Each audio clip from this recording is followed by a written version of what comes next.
people would say in an Eastern tradition, the chakras align and then the energy comes in. So I'm inclined to go with that. I get a sense that this work is so intoxicating that it functions for many teachers as a substitute religion. Do you have any thoughts? I think that's probably true. The only hazard, well, there are probably 100 hazards. The only hazard there is having it become egotistical. And that does happen. I've seen that. I've seen that with Alexander teachers, where suddenly it becomes kind of a self-worship rather than a self-surrender. And that's kind of where I get off the Alexander's religion train when it's all about ego.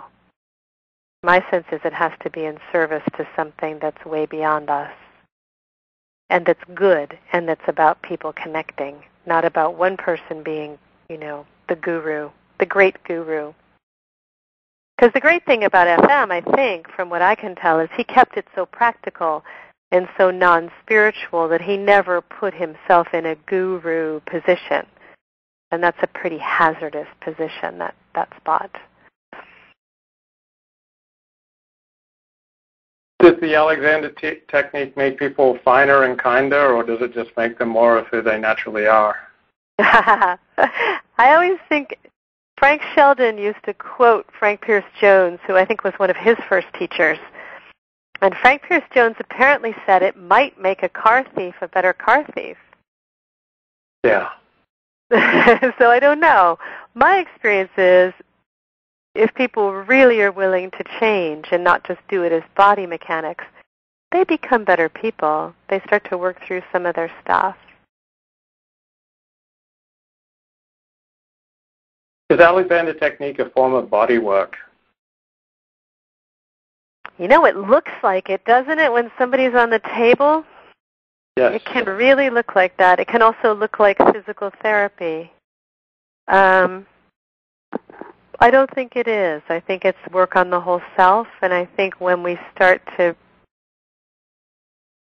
it's not like dumbing it down. It's more like bringing it down to the physical level and leave out the emotional and the mental. Then we become body workers, and probably not very good ones because we're not actually trained in body work. We're trained in inhibition and direction. So that's another hazard. Some people come to us, many people come expecting a fix of some kind, and we can perform as though we're giving that to them.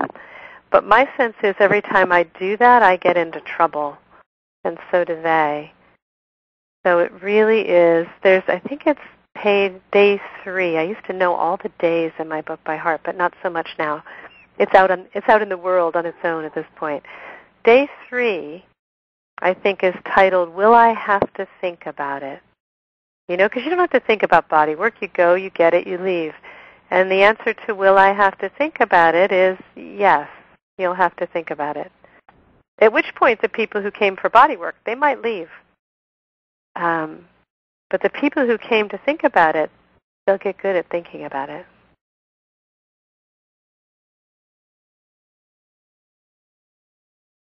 Is Alexander technique about feeling good? Oh, I missed that. It got garbled. Sorry. Is Alexander technique about feeling good? I don't know where I read this. I think I read it in Michael Bloch's biography of FM. But that FM said, according to Michael Bloch's biography, the only thing he really wanted the technique to do for people was to make them happy. So I think what I was saying earlier about the constructive thinking and the not being bored and how are you yourself an example of the work, I think it's that. I think it puts us in our lives in a nourishing way. Not like it makes us good people, but it makes us good as people. And it makes us human. And so, yeah, I think it is about that. I think it's about feeling good. Sometimes I had a student today come with terrible change pains going on in all of the muscles of his legs because I taught him to lift. He was lifting Christmas trees at a Christmas tree farm that his family owns, and he was hurting his back, and so I taught him how to do a really good monkey with a heavy object. We actually used a heavy, heavy wooden stool that I have to practice that. And so he did that all weekend, and his back feels fantastic. And he showed me how he's lifting these trees, and it looks like magic, and his legs are killing him. And but he didn't really use them with effort. It's just they were changing. So sometimes you pay a price to feel good, and I call that change pain. Trainees are great when they compare all their change pain stories. So it's not a panacea, but yeah, I think it is about feeling good. So if one of your students says in the middle of your lesson, "I feel amazing," how do you respond to that? I usually laugh with delight because I just think it's amazing. I think our work's amazing. Yeah. And if the same student comes back a week later and says, after that lesson, I hurt for 3 days, then I kind of groan in empathy because I know what that's like too. Do you ever inquire or get a sense of the story behind somebody's tension patterns and why they may be holding on to them? Yeah, sometimes that shows up, that information. I tend to be not so confrontational about it, but I listen and I pay attention, and often I can tell, people act like teachers who've been teaching for a long time are wizards because you'll say something to somebody like, did you ever break your leg and use crutches? Because you can feel it. The whole body is still configuring as though it were on crutches. So there are lots of moments like that. I remember one very early on when I was teaching. I was working with a woman. She was seated. I was taking her arm. She was actually doing an interview, and this was part of her interview of me. She was a journalist.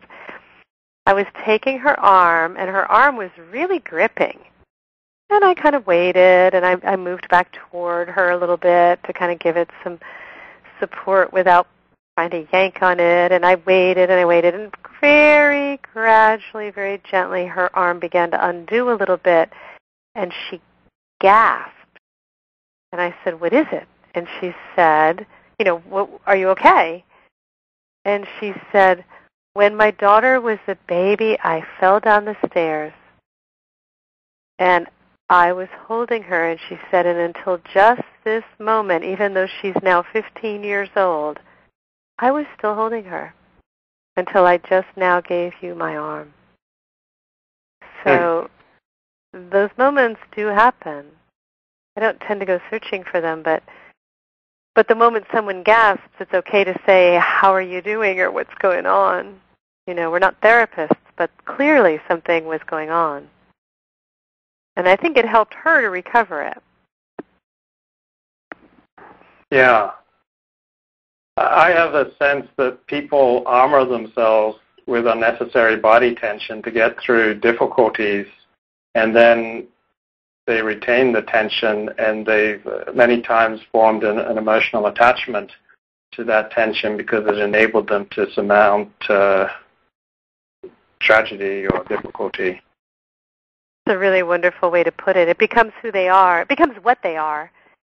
Yeah. And then there are many layers, aren't there? That's why working with someone, when someone comes in for the first time and he or she is 70, there are a lot of layers of that to work through.